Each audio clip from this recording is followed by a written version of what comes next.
I want to ride my bicycle, bicycle, bicycle. Estamos en Melilla, en la Onda, en Onda Cero, y tenemos ya al otro lado del teléfono, dentro de la sección Melilla con Bici, a Iván Villarrubia, que es, él escribe el blog En Bici por Madrid. Hola Iván, muy buenas tardes. Hola, buenas tardes, ¿qué tal? Bueno, tenemos que agradecer una vez más a José Emilio Pérez, que es colaborador de esta casa y responsable de Melilla con Bici, que propicia este tipo de entrevistas que nos hacen posible llevar a cabo esta sección. Iván, ¿por qué no comienzas contándonos un poco qué es el blog o cuándo surgió el blog En Bici por Madrid y qué cuestiones tratáis? Pues mira, llevamos 4 años en activo y se ha convertido en una cosa que jamás pensábamos que se iba a convertir, porque era un simple blog de noticias de la bici que encontrábamos por allí en otros medios, que la íbamos recopilando en un único sitio, pero eso ha llamado la atención de mucha gente que va en bici, que en el caso de Madrid además implica ser bastante activista, y ha servido de foro para que esos activismos individuales se junten y formen una plataforma de activismo a unos niveles bastante mayores que no teníamos previsto. Y así llevamos 4 años hasta el punto de que ahora son los medios de comunicación los que nos llaman a nosotros para preguntarnos qué pasa con la bici. Es decir, hemos dado un poco la vuelta a la tortilla. Uh-huh.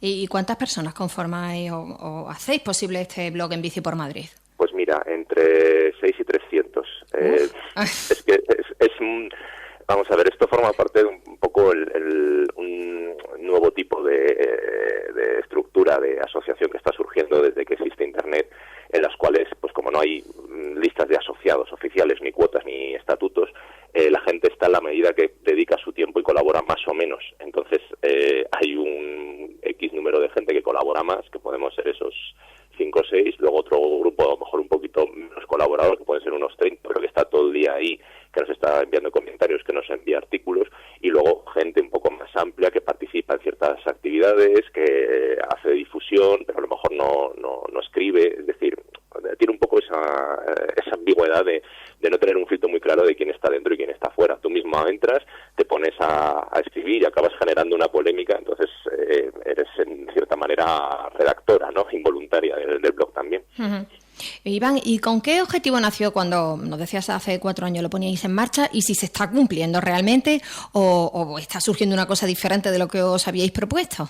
Ya te digo que ahora mismo cada año está un poco variando y no sabemos hacia dónde va. O sea, yo en ningún momento me planteé, yo ni siquiera estaba ahí cuando el blog se empezó a hacer, y cuando me pidieron ayuda ni siquiera tenía idea de que esto acabara convirtiéndose en una especie de centro de referencia nacional del tema de la bici urbana. Así que si te digo objetivos planteados, no teníamos ninguno, y si me preguntas ahora hacia dónde vamos, pues como no lo sé, es decir, estamos ya en un punto en el que estamos empezando a entrar a influir incluso a nivel político, ¿no?, dentro del ayuntamiento, que es una cosa que jamás se nos habría pasado por la cabeza. Uh-huh. ¿Sois críticos? ¿Realizáis aportaciones constructivas? Cuéntanos un poco.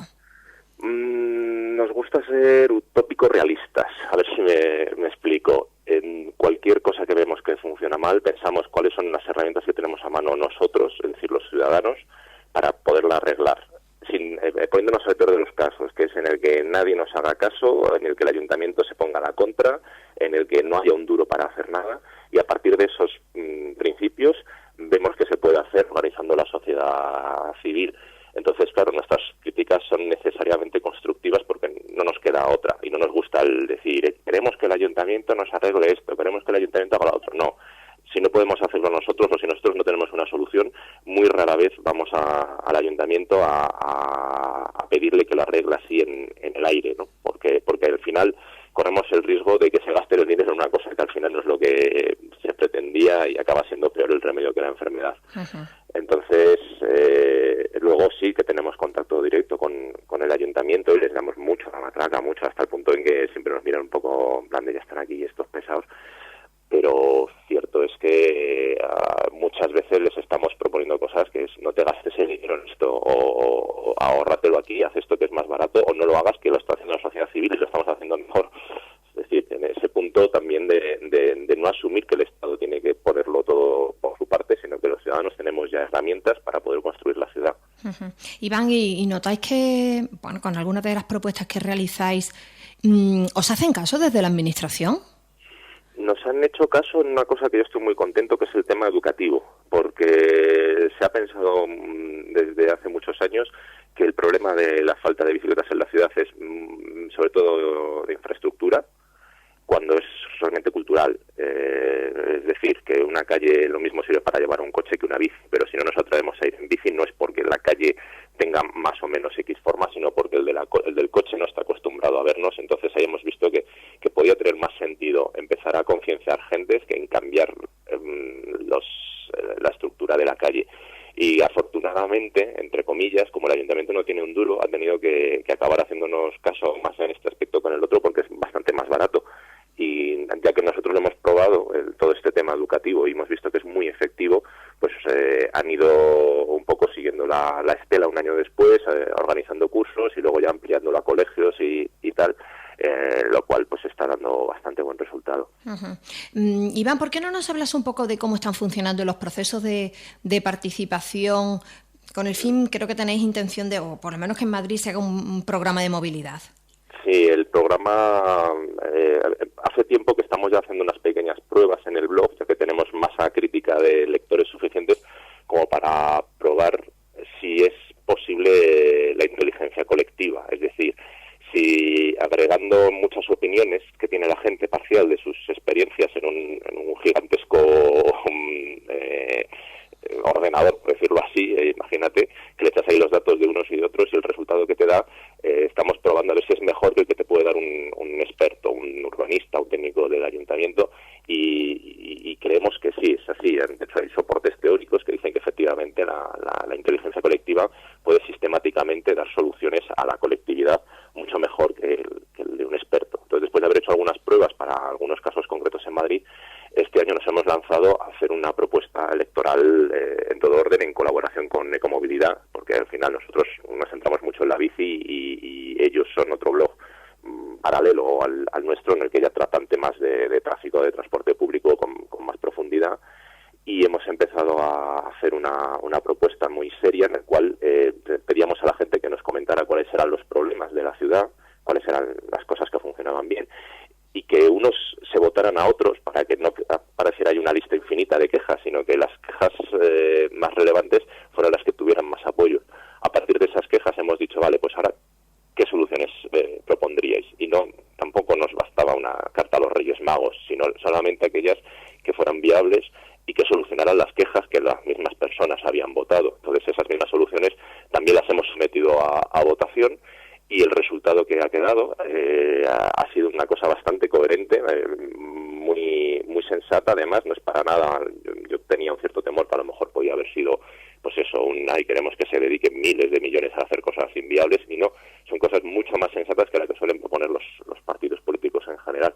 Este programa se ha enviado a todos los partidos políticos importantes de Madrid, los que tienen representación y los que, según las encuestas, parece que la van a tener. Y estamos esperando a ver qué sucede. Hemos ya visto dos casos, los de UPyD y la candidatura de Ahora Madrid, la candidatura ciudadana, un poco de la estela de Ganemos y tal, y que en ambos casos están en un 90%, incluyendo el programa que les hemos pasado. Si conseguimos nuestro objetivo, todos los partidos llevarán ese programa y gane quien gane, será el programa ciudadano que hemos elaborado. Uh-huh. Bueno, pues confiamos en que así ocurra, ¿no? Me imagino que tenéis puestas muchas esperanzas en que sea así, ¿no, Iván? No, además es que fíjate que eso también pondría en tela de juicio muchas otras cosas, como que al final no votas a un partido en función de sus propuestas, sino que el partido que votas es simplemente un gestor de otras cosas que los ciudadanos han decidido por otro lado. Es decir, no, ya estás un poco más inmune a las ocurrencias electoralistas de cada uno, y lo que vas a evaluar es, bueno, tú qué tal gestor has sido, tú cómo lo vas a financiar, tú hasta qué punto has sido honesto, pero ya no votarías qué me prometes tú, porque lo que harían todos los partidos es plegarse al programa ciudadano, y quien no lo hace, pues sería suicidarse, porque el programa ciudadano es el que tiene mayor refrendo, ¿no? Uh-huh. Entonces, no sé, yo creo que abre también unas puertas ahí a ciertos experimentos democráticos, porque además esto lo hemos hecho con un grupo que se llama Laboratorio Democrático, que está probando estas nuevas formas de participación en la vida política, y también están muy interesados en ver cuál es el resultado para poderlo difundir en otras áreas de la vida política de España. Uh-huh.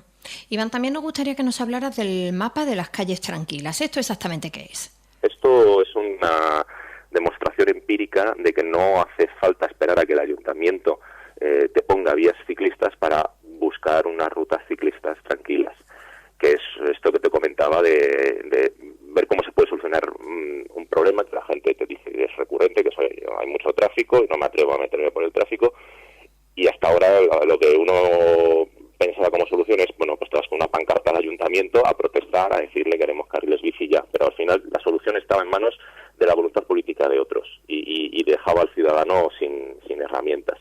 Entonces aquí te pones a investigar y ves que al final pues hay mucha gente que se mueve usando calles secundarias por su barrio, pero que una vez saliendo de su barrio pues ya no sabe muy bien por dónde tirar y acaba recurriendo a las vías principales, que son estas con mucho tráfico que asustan a gente. Entonces, uniendo esas experiencias locales de vías secundarias de aquí y de allá, se puede llegar a generar una red que cubra toda la ciudad completa con las condiciones que queramos, es decir, que tenga menos de tantos coches a la hora, que tenga poca pendiente, que haga recorridos continuos que te crucen la ciudad de aquí y de allá, y siempre evitando estas vías gordas. Estas calles secundarias, una vez que las hemos puesto en un plano, las hemos publicado, las hemos hecho en varios formatos, y una vez que se han publicado nos ha llegado las críticas, como bueno, eso sobre el papel lo aguanta todo, pero otra cosa es que alguien que no se atreva sea capaz de usarla. Entonces hemos hecho la siguiente versión, que es lo que llamamos los bicifindes, que es la prueba empírica de esos itinerarios con gente que no se atrevía a usar la bicicleta entre el tráfico, y hemos visto que funciona. Pero exactamente lo de bicifinde, ¿qué lo hacéis? ¿Durante el fin de semana para que la gente vea por dónde podría quizás circular, para que después cuando vaya al trabajo pues tenga más, o a estudiar o lo que sea, que tenga menos dificultades? Sí, esto es una ruta que la gente nos pide de su casa a su trabajo, es decir, es personalizada completamente. Entonces es, oye, yo vivo aquí, trabajo aquí, no sé por dónde ir y me da miedo el tráfico, o estoy haciendo cosas raras, o no me convence, o a ver qué me proponéis. Entonces hacemos esa prueba, lo llamamos bicifinde porque entre semana lo probamos en su día, tenía ciertos problemas logísticos, y el fin de semana la gente te permite echarle más horas, pararte para dar explicaciones, hacer la ida y la vuelta. Que la gente vea si se cansa o no. Eso entre diario funciona peor porque está la gente como un poco con la angustia de que tengo que llegar al trabajo o tal. Pero bueno, también lo hacemos alguna vez en 3 semanas si hace falta, pero la original, por decirlo así, es probarlo en fin de semana, que además hay menos tráfico. Hacemos esa prueba en las situaciones más parecidas a lo que se va a encontrar luego esa persona en la realidad, es decir, nada de grupos. Es la filosofía contraria a las masas críticas, porque las masas críticas uno está muy arropado por la masa, pero no se enfrenta a una situación real de tráfico. Es decir, alguien que haya ido a una masa crítica, si le sueltas un lunes entre vías de los coches, no sabe qué hacer, no ha aprendido nada. Entonces ahí buscamos precisamente lo contrario, es decir, vas solo, como mucho con el guía detrás, y el guía muchas veces te va dejando con un coche delante y otro detrás, a ver cómo te las apañas, contándote un par de puntos peligrosos, cómo se pueden solucionar, y el resto siguiendo las básicas normas de seguir las normas de tráfico y ocupar todo el carril, que realmente es el 90% de la dificultad, es hacer eso y ya está. Hemos hecho esa prueba ya desde hace 3 años, alrededor de 500 personas nos han pedido el servicio, y lo curioso es que, claro, luego hemos hecho seguimiento para ver qué tal funcionaba, y hemos visto que simplemente con una prueba de fin de semana, que fíjate que el tráfico es mucho menor, luego con eso bastaba para que esa gente usara la bici 2-3 veces por semana de manera autónoma sin problema, o más, en un porcentaje alto, como del 60 al 70%. Uh-huh. O sea que los resultados vemos que son buenos. Y fíjate que los que no lo usaban, uno pensará miedo al tráfico y tal, y ese era uno de los factores menores. Los problemas al final eran de distancia, o de no tener bici, o cosas así que eran muy ajenas, ¿no? A la calidad del recorrido, a la dificultad del tráfico. Tenemos ya muy poquito tiempo, Iván.